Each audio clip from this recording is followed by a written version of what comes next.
Welcome to Hindi time.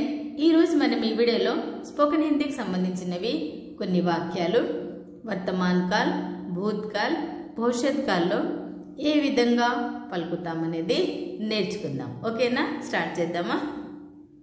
అతను పరిగెత్తుతున్నాడు। In Hindi వహ దౌడ్ రహా హై।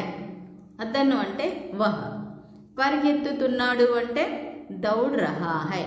అతను పరిగెత్తుతున్నాడు। ఇన్ హిందీ వహ దౌడ్ రహా హై।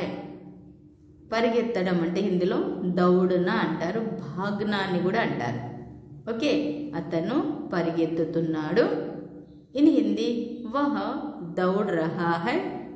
In English he is running. అతను పరిగెత్తాడు అంటే ఇది భూతకాలం అయిపోయింది, అతను పరిగెత్తాడు। ఇన్ హిందీ వహ్ దౌడా అని కూడా చెప్పొచ్చు, లేదా వహ్ దౌడా థా అని కూడా చెప్పొచ్చు। వహ్ దౌడా। In English he run. అతను పరిగెత్తాడు, అతను పరిగెత్తుతాడు। వహ్ దౌడేగా। అతను పరిగెత్తుతాడు అంటే ఇంక పరిగెత్తలేదు, ఫ్యూచర్ టెన్స్।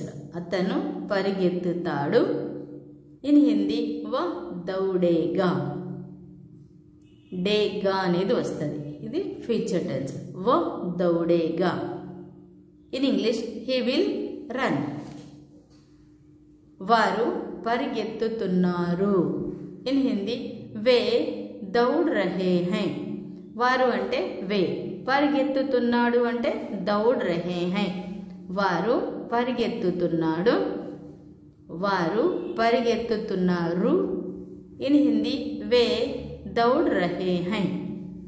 ఇది బహువచనం ఉంది కాబట్టి రహే హై అనేది వస్తుంది। వే దౌడ్ రహే హై। In English they are running. వారు పరిగెత్తారు అంటే పరిగెత్తేశారు అయిపోయింది, వారు పరిగెత్తారు। ఇన్ హిందీ వే దౌడే థే। వారు అంటే వే, పరిగెత్తారు అంటే దౌడే థే। వారు పరిగెత్తారు। ఇన్ హిందీ వే దౌడే థే। In English they ran. వారు పరిగెత్తుతారు। ఇన్ హిందీ వే దౌడేంగే। వారు అంటే వే, పరిగెత్తుతారు అంటే దౌడేంగే। వారు పరిగెత్తుతారు। ఇన్ హిందీ వే దౌడేంగే। In English they will run. Video like చేయండి, షేర్ చేయండి। మీకు ఏమైనా డౌట్స్ ఉంటే కామెంట్ సెక్షన్లో కామెంట్ చేయండి। ఇప్పటివరకు మీరు ఛానల్ సబ్స్క్రైబ్ చేయలేదంటే ఛానల్ సబ్స్క్రైబ్ చేయండి, చూస్తూనే ఉండండి హిందీ టైం। Thank you.